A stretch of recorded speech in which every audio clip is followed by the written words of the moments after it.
Good afternoon, good afternoon. आगे class 10th का chemistry का एक चैप्टर है जिसका नाम है कार्बन एवं उसके यौगिक। ये जो चैप्टर है बहुत ही इंपॉर्टेंट चैप्टर है, सिर्फ 10th के लिए नहीं। यदि किसी का सपना है या किसी का थिंकिंग है कि हम 11th में या 12th में जा कर के ISC लेंगे, साइंस लेंगे, तो साइंस में जब भी लोगे तो वहाँ पर एक केमिस्ट्री आती है। केमिस्ट्री दो भागों में बांटा जाता है, एक होता है ऑर्गेनिक केमिस्ट्री और दूसरा होता है inorganic chemistry. Organic chemistry, inorganic chemistry. Organic chemistry में होता क्या है, सिर्फ और सिर्फ फार्मूला बनाना पड़ेगा, और इनऑर्गेनिक केमिस्ट्री में होता क्या है कि उसमें से कुछ इक्वेशन रहता है, इक्वेशन बनाना पड़ता है, जैसे कि कार्बन प्लस ऑक्सीजन बन के क्या बनता है, कार्बन डाइऑक्साइड, उस तरह से। तो ये जो चैप्टर है कार्बन एवं उसके यौगिक, यह एक प्रकार का ऑर्गेनिक केमिस्ट्री का चैप्टर है। और क्लास 10th में ये जो एक चैप्टर दिया हुआ है, ये एक चैप्टर जो है सो 11th और 12th का तुम्हारा ऑर्गेनिक केमिस्ट्री का चैप्टर को क्या करेगा, मतलब कि उसको स्ट्रॉन्ग करेगा। इसलिए ये चैप्टर बहुत ज़रूरी है, कहीं भी नहीं समझ में आएगा क्वेश्चन पूछना है, क्योंकि यदि ये चैप्टर अच्छा से पढ़ लिया तो समझो कि 11th का एक पार्ट बहुत अच्छा से वहाँ जाएगा केमिस्ट्री का। यदि इसको अच्छा से नहीं समझोगे तो फिर आगे दिक्कत हो जाएगा। इसलिए कहीं भी किसी तरह का दिक्कत होगा तो उसको पूछने का, इसमें कुछ कुछ चीज़ें याद करनी पड़ती है, कुछ फार्मूला जो है सो याद करना पड़ता है और उसको याद करना पड़ेगा।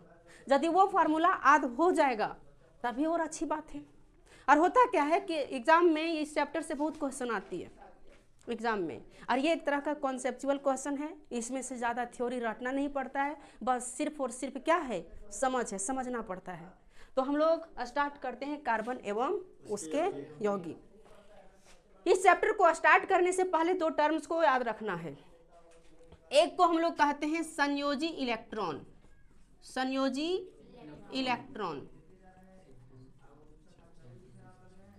और दूसरा को हम लोग कहते हैं संयोजकता। दूसरा क्या है, संयोजकता। इसको याद रखना है, ठीक ना, इसका काम यहाँ पर आएगा। संयोजी इलेक्ट्रॉन को इंग्लिश में कहते हैं वैलेंस इलेक्ट्रॉन,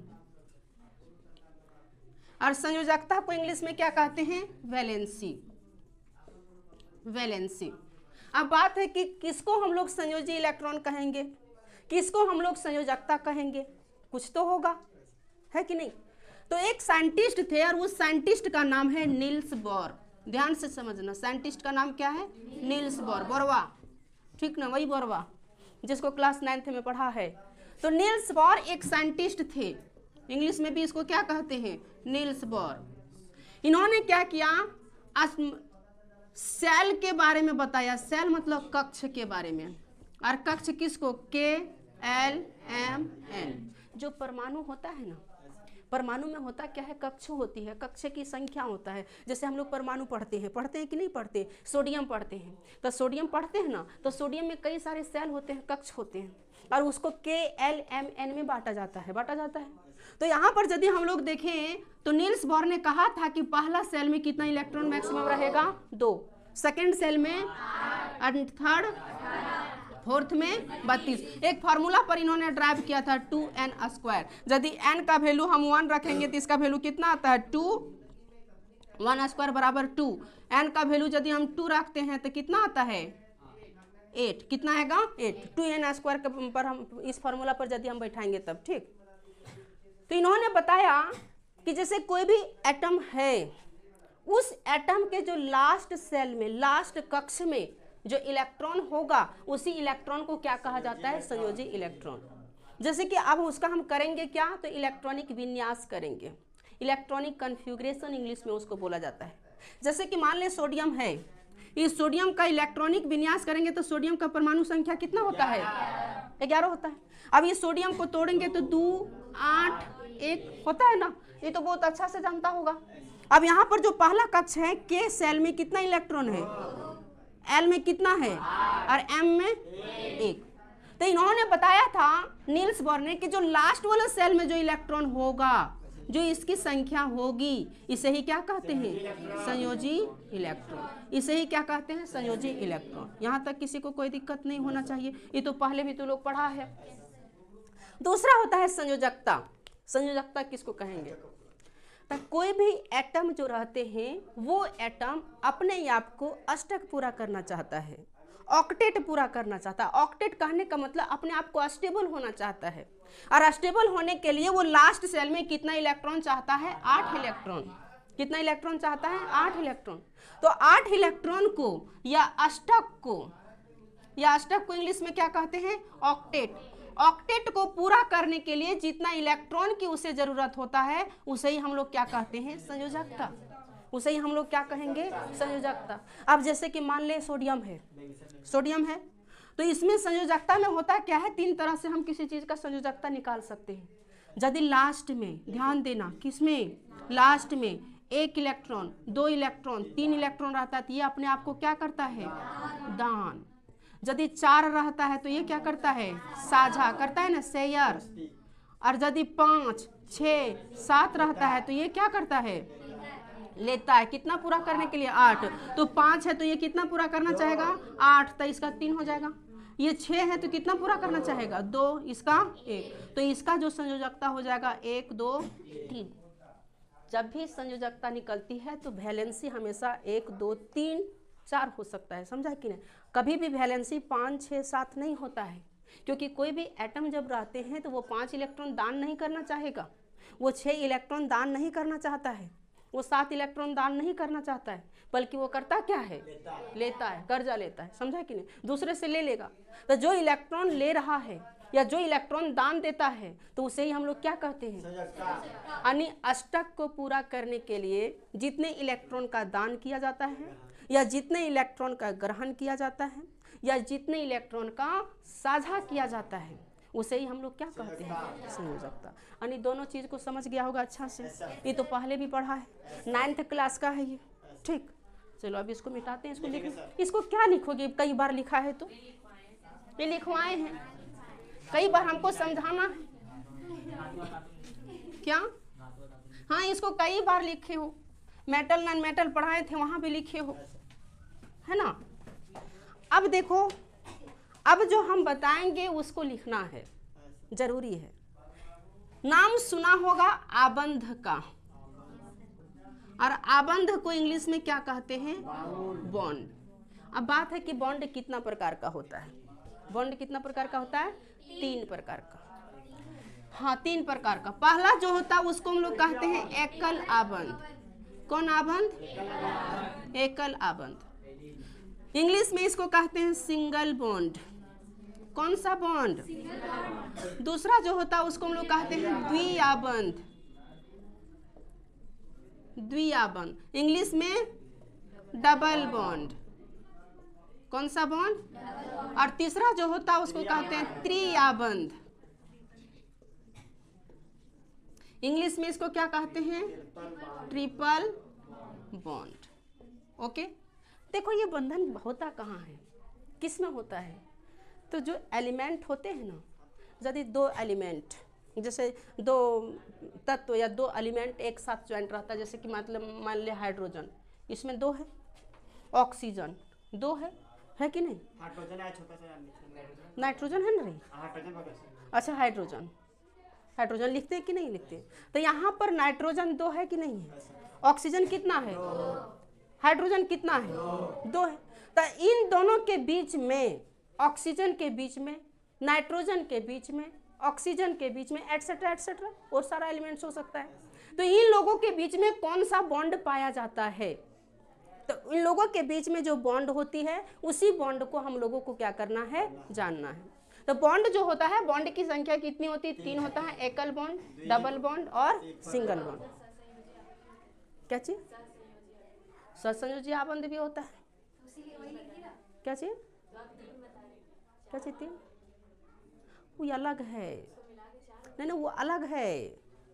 सहसंयोजी आबंध जो है वो अलग है, उसको हम लोग पढ़ेंगे, पेशेंस रखो। हम वहाँ पर संतृप्त और असंतृप्त 2 भागों में वहाँ पर बांटेंगे, वहाँ पर हम बताएंगे। ठीक, ये अलग है, सिर्फ इतना भी जानो तोड़ के। वो जो है आगे हम बताएंगे कि एलिमेंट जो तत्व होते हैं उसको 2 भागों में बांटते हैं, संतृप्त, असंतृप्त, सैचुरेटेड, अनसैचुरेटेड। तो वहाँ पर हम बताएंगे सहसंयोजी आबंध। कोई दिक्कत नहीं। तो बॉन्ड कितना हो गया? 3। कितना बॉन्ड हो गया? 3। अब देखो इधर, हाइड्रोजन जो होता है, हाइड्रोजन के बीच में सिंगल बॉन्ड होता है।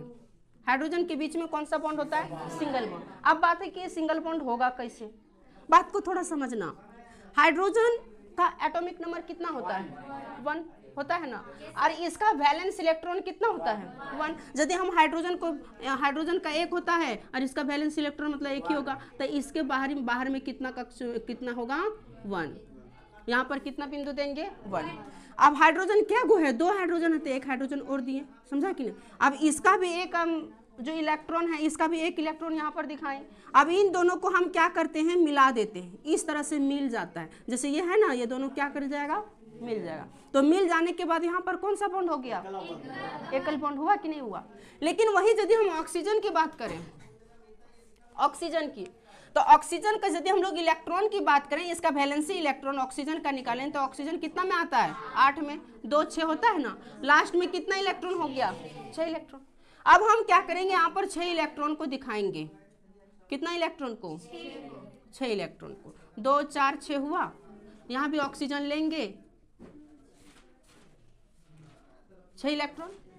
अब 6 इलेक्ट्रॉन को जब दिखाएंगे तो ये क्या करता है? ये एक दूसरे से बॉन्ड बनाता है।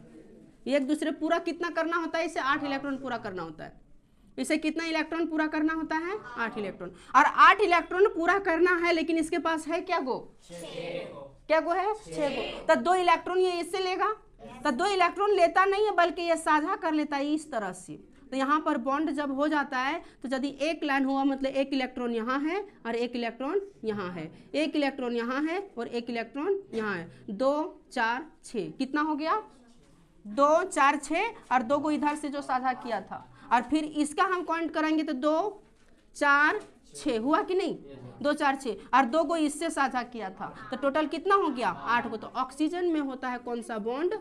Double bond. ऑक्सीजन में कौन सा बॉन्ड होगा? Double bond. नाइट्रोजन की यदि हम लोग बात करें, नाइट्रोजन को हम लिखेंगे तो नाइट्रोजन कितना नंबर में आता है? 7 में आता है कि नहीं? अब नाइट्रोजन को हम लोग देखेंगे 2 और 5 होता है ना, इसका वैलेंस इलेक्ट्रॉन कितना है? 5 है। अब 5 इलेक्ट्रॉन नाइट्रोजन के चारों ओर होगा। अब हम 5 इलेक्ट्रॉन को क्या करते हैं? 1 2 3 4 5 हुआ। नाइट्रोजन देखना, 1 2 3 4 5 हो गया। अब ये पूरा कितना करना चाहेगा?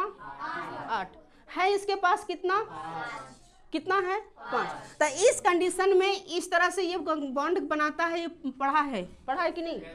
ये इस तरह से बॉन्ड बनाता है, पता होगा कि नहीं? तो 8 होता है ना टोटल, पूरा 8 होता है ना।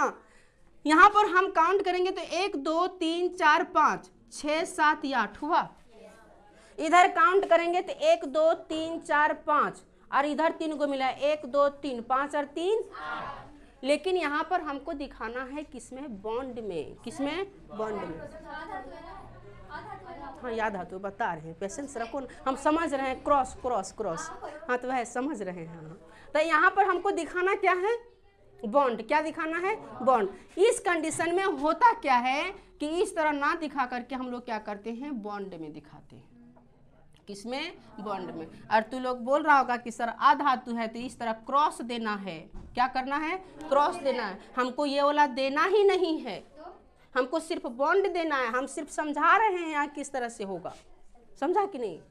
इसीलिए हमको ये देना ही नहीं है। सबको क्या करना है? मिटाना। अभी देखो यहाँ पर कितना? 1 2 3 4 5 हुआ ना।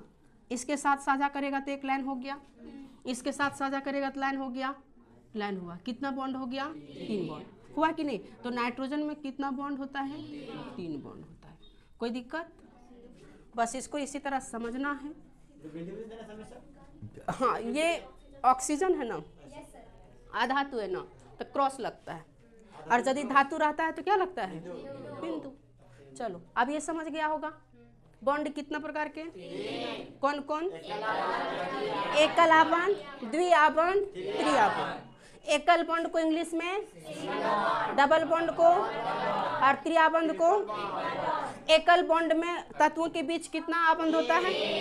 डबल बॉन्ड में द्वितीय आबंध में तत्वों के बीच कितना बॉन्ड, और त्रि आबंध में तत्वों के बीच कितना बॉन्ड।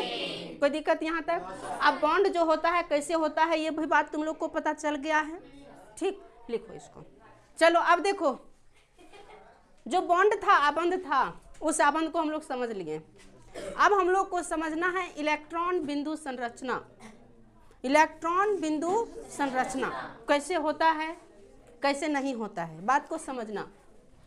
एक होता है धातु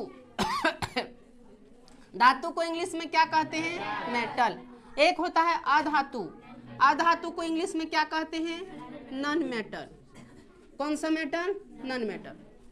इलेक्ट्रॉन बिंदु संरचना में होता क्या है, कोई भी एलिमेंट जो रहता है या कोई भी कंपाउंड जो रहता है, कंपाउंड बना होता है एलिमेंट से ही।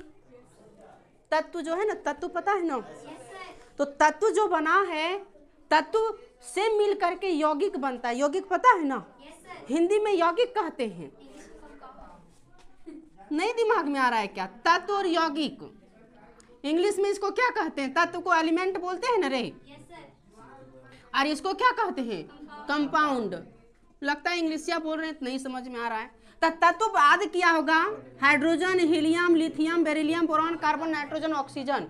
ये एक तरह का क्या है, तत्व। और यौगिक में होता है क्या है, दो तत्व, दो या दो से अधिक तत्व मिल करके बनता है। जैसे कार्बन डाइऑक्साइड, H2O वाटर है ना, H2SO4 सल्फ्यूरिक एसिड होता है ना, NaCl सोडियम क्लोराइड है ना। तो ये सब का सब क्या है, और ये सब का सब क्या है, तत्व है। तो ये जो यौगिक बना है किससे बना है, तत्व से। दो या दो से अधिक तत्व, यहाँ पर देख रहे हैं कार्बन ऑक्सीजन मिल करके, हाइड्रोजन ऑक्सीजन से मिल करके, हाइड्रोजन सल्फर ऑक्सीजन से मिल करके, सोडियम क्लोरीन से मिल करके बना है ना। तो कोई भी यौगिक जब बनता है वो तत्व से ही बनता है कि नहीं बनता है। तो इलेक्ट्रॉन बिंदु संरचना में होता क्या है कि कोई भी तत्व यदि रहता है तो ये अपने आप को कितना पूरा करना चाहता है, 8। अपने आप को कितना पूरा करना चाहेगा, 8 पूरा करना चाहेगा, ठीक। उसी को हम लोग बनाएंगे। इतना पहले समझो कि ये धातु है और ये क्या है, अधातु। धातु में होता क्या है, जनरली सामान्यतः बात कर रहे हैं हम, कभी कभी चेंज भी हो सकता है, लेकिन जनरली होता क्या है कि जब भी हम धातु लिखते हैं तो सोडियम एक तरह का क्या है, धातु। क्लोरीन एक तरह का क्या है, अधातु है। कहीं पूछ देगा सोडियम का इलेक्ट्रॉन बिंदु संरचना क्या होगा, व्हाट इज द इलेक्ट्रॉन बिंदु, what is the structure of electron, ठीक ना। तो इस तरह यदि वो पूछ देगा कि सोडियम का इलेक्ट्रॉन बिंदु संरचना क्या होगा, तब हम कैसे बनाएंगे। तो उस कंडीशन में हमको करना क्या है, सबसे पहले हम निकालेंगे उसका वैलेंस इलेक्ट्रॉन। किसको निकालेंगे, वैलेंस इलेक्ट्रॉन। और वैलेंस इलेक्ट्रॉन निकालने के लिए बहुत अच्छा से जानते हो। और वैलेंस इलेक्ट्रॉन जैसे कि निकाल लेंगे, मान लो सोडियम का हम वैलेंस इलेक्ट्रॉन निकालेंगे तो 2 8 1 होता है कि नहीं। तो इसका वैलेंस इलेक्ट्रॉन कितना हो गया, 1। इसका वैलेंस इलेक्ट्रॉन कितना हो गया, 1। तो यहाँ पर 1 लिख दिए। कहीं पूछेगा सोडियम का इलेक्ट्रॉन बिंदु संरचना क्या होगा, तो यही हो जाएगा। क्या हो जाएगा, यही हो जाएगा, क्योंकि इसका वैलेंस इलेक्ट्रॉन कितना है, 1 है। ऑक्सीजन का कहीं बोलेगा तो ऑक्सीजन कितना में आता है, 8। तो ऑक्सीजन तो अधातु है ऑक्सीजन, तो इसका कितना होता है, 2 6। तो लास्ट में इसका कितना इलेक्ट्रॉन है, 6। तो ऑक्सीजन का कहीं बोल देगा तो ऑक्सीजन का हम लेंगे 6, 1 2 3 4 5 6। हमेशा पेयर बनाना है कितना का, 2 का। कितना का पेयर बनाना है, 2 का। तो ये अधातु यदि रहेगा तब हम क्रॉस देंगे, क्या देंगे, और यदि धातु रहेगा तो वहां पर हम क्या देते हैं, बिंदु, पॉइंट। समझा कि नहीं, जनरली बोल रहे हैं, सामान्यतः ये होता है थोड़ा समझने के लिए। 10th क्लास में उतना स्टैंडर्ड नहीं हो पाते हम लोग, इसीलिए समझने के लिए बता रही हैं। चेंज भी हो सकता है, लेकिन यदि धातु रहेगा तो उस पर पॉइंट देते हैं, बिंदु, और यदि अधातु रहता है तो उस पर क्या करते हैं, क्रॉस लगाते हैं। तो इलेक्ट्रॉन बिंदु संरचना यदि निकालने के लिए बोलेगा किसी एक तत्व का, किस तरह निकलेगा, संयोजकता नहीं, संयोजी इलेक्ट्रॉन। कौन इलेक्ट्रॉन, संयोजी इलेक्ट्रॉन। अब दूसरा यदि बोलेगा क्लोरीन का निकालने के लिए, क्लोरीन तो हो गया, क्लोरीन का बोलेगा कि इसका इलेक्ट्रॉन बिंदु संरचना निकालें, तो कैसे निकालोगे, सबसे पहले क्लोरीन का क्या निकालोगे, लिखोगे परमाणु संख्या, इसका तोड़ोगे इलेक्ट्रॉन बिंदु संरचना 2 8 7 होता है ना, तो लास्ट में कितना इलेक्ट्रॉन हुआ? तब क्लोरीन यहाँ लिखोगे, लिखोगे या नहीं लिखोगे? अब क्लोरीन में कितना इलेक्ट्रॉन दोगे? 2 4 6 7। ये किसका हो गया? किसका हो गया? सिर्फ एक क्लोरीन तत्व का हुआ। कितना क्लोरीन तत्व का? एक क्लोरीन। और कहीं बोल देगा कि इसका ऑक्सीजन का इलेक्ट्रॉन बिंदु संरचना निकालें, तब वो 2 का बोल देगा। तो ऑक्सीजन कितना लेंगे? ऑक्सीजन कितना लेंगे? 2। अब देखो कैसे होगा ऑक्सीजन का, ध्यान से समझना। 1 ऑक्सीजन 2 ऑक्सीजन, ऑक्सीजन कितना हो गया? ऑक्सीजन का हम निकाले हैं कितना होता है लास्ट में? 6। तो यहाँ पर लेंगे 1 2 4 6 हुआ, 2 4 और 6 इलेक्ट्रॉन हुआ। लेकिन कोई भी एटम पूरा करना चाहता है कितना? 8 पूरा करना चाहता है। कोई भी एलिमेंट कितना पूरा करना चाहता है? 8। तो इसको 8 पूरा करवाएंगे, तो 8 पूरा करवाने के लिए करेगा क्या? इससे या इस तरह से बॉन्ड बना लेगा, मतलब शेयर कर लेगा। क्या कर लेगा? इस तरह से शेयर कर लेगा। ये बात पता है? अब ये भी क्या करेगा? इस तरह से शेयर कर लेगा। आप देखो इसके पास कितना इलेक्ट्रॉन हो गया? 2 4 6 और 2। इसके पास 2 4 6 और 2। तो ये किसका हुआ? ऑक्सीजन का। किसका हुआ? ये किसका हुआ? ये सोडियम का। ये किसका हुआ? ये क्लोरीन का कहाँ बताएं? ये किसका हुआ? और कहीं Cl2 का बोल दे तो, Cl2 निकालने के लिए बोल दे तो क्लोरीन को कितना बार लिख देंगे?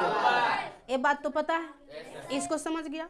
इसी को हम लोग कहते हैं इलेक्ट्रॉन बिंदु संरचना। इलेक्ट्रॉन बिंदु संरचना अब हम देते हैं बनाने के लिए। ठीक, देखना, ध्यान रखना, जब कोई धातु रहेगी तब बिंदु देना है, जब कोई अधातु नॉन मेटल रहेगा तो क्या करना है? क्रॉस करना है। कोई दिक्कत?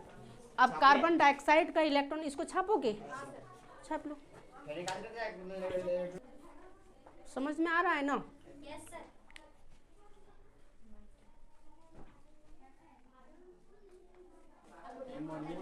देखो अब इसको मिटावें।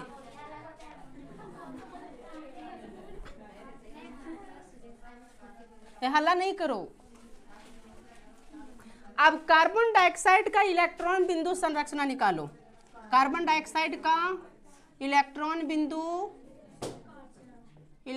बिंदु संरचना किसका? कार्बन डाइऑक्साइड का। देखो कैसे निकालेंगे, वो समझ लो। यहां पर कार्बन डाइऑक्साइड है, क्या है? Carbon dioxide. ऑक्सीजन कितना है? कार्बन कितना है?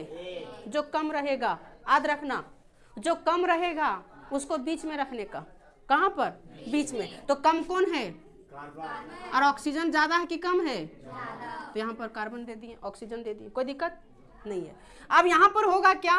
कार्बन का हम संयोजी इलेक्ट्रॉन निकालेंगे। कार्बन कितना में होता है? 6 में, तो 2 4। तो इसका संयोजी कितना हो गया? ऑक्सीजन का संयोजी निकालेंगे 2 6। तो इसका कितना हो गया? कोई दिक्कत नहीं। अब देखो यहाँ जब निकालेंगे तो ऑक्सीजन को हम 6 देंगे, कितना हो गया? कार्बन कितना देंगे? कार्बन का कितना देंगे? 4। ऑक्सीजन का फिर कितना देंगे? 6। कोई दिक्कत? अब देखो करेगा क्या इसका इलेक्ट्रॉन बिंदु? ये तो पूरा 8 पूरा करना चाहेगा, तो ये इस तरह से क्या कर लेगा? बॉन्ड। ये भी 8 पूरा करना चाहेगा तो ये किस तरह क्या कर लेगा? बॉन्ड। तो यहाँ 2 4 6 8 हुआ, 2 4 6 8 हुआ। अब कार्बन के पास कितना है?